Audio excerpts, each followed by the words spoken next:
എല്ലാവർക്കും നമസ്കാരം. അപ്പോൾ ഇന്നേ ഞാനൊരു ചെറിയ ഓട്ടം വന്നപ്പം കാരാപ്പുഴ ഡാമിൻ്റെ വഴിയാണ് പോയത്. അപ്പോൾ എൻ്റെ പുറകിൽ കണ്ടില്ല. അപ്പോൾ അതിൻ്റെ കുറച്ച് കാഴ്ചകൾ കാണിച്ചു തരാം എന്തായാലും. ഓക്കെ.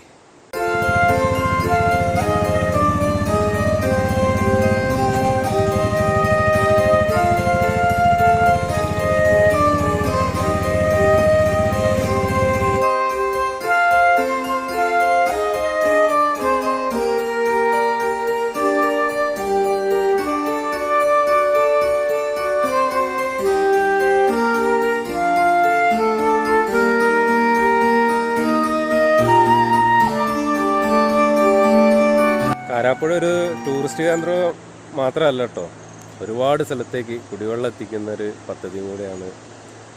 ഇവിടുന്ന് ഒരുപാട് സ്ഥലത്തേക്ക്, വയനാടിൻ്റെ ഒരു ഒട്ടുമിക്ക സ്ഥലങ്ങളിലേക്ക് ഇവിടുന്ന് കുടിവെള്ളം പോകുന്നുണ്ട്. ഇത് കാരാപ്പുഴേൻ്റെ സിപ്പ് ലൈൻ. ഇത് ഏറ്റവും വലിയ സിപ്പ് ലൈൻ ഇവിടെയാണ് തോന്നുന്നത്. കാരണം ഒരു 650 മീറ്ററോളം ഉണ്ട്. കണ്ടില്ലേ അതിൻ്റെ ദൂരം. അതാ. അപ്പോൾ എല്ലാവരും വയനാട്ടിലേക്ക് വീണ്ടും വരിക. ഒരുപാട് ചെറുകിട കച്ചവടക്കാരൊക്കെ ഈ ടൂറിസ്റ്റ് മേഖലയെ ആശ്രയിച്ചിട്ടാണ്, അതേപോലെ തന്നെ ടാക്സിക്കാർ, ഒട്ടുമിക്ക ആൾക്കാരും ഇതിനെ ആശ്രയിച്ചിട്ടാണ് ഇവിടെ ജീവിക്കുന്നത്. വയനാട് എന്ന് പറഞ്ഞാൽ തന്നെ ടൂറിസ്റ്റ് മേഖലയാണല്ലോ. അപ്പോൾ നിങ്ങളെല്ലാവരും വീണ്ടും വയനാട്ടിലേക്ക് വരിക, ഞങ്ങളെ വയനാട്ടിനെ കരകയറ്റുക.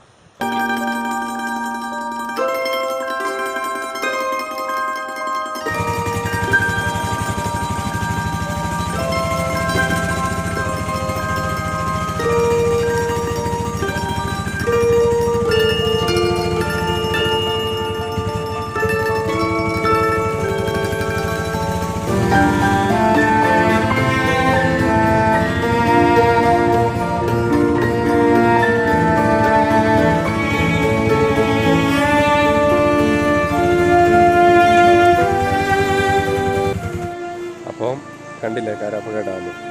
ഇപ്പോൾ അടുത്ത വീഡിയോ ആയിട്ട് വരാം. എല്ലാവർക്കും ബൈ.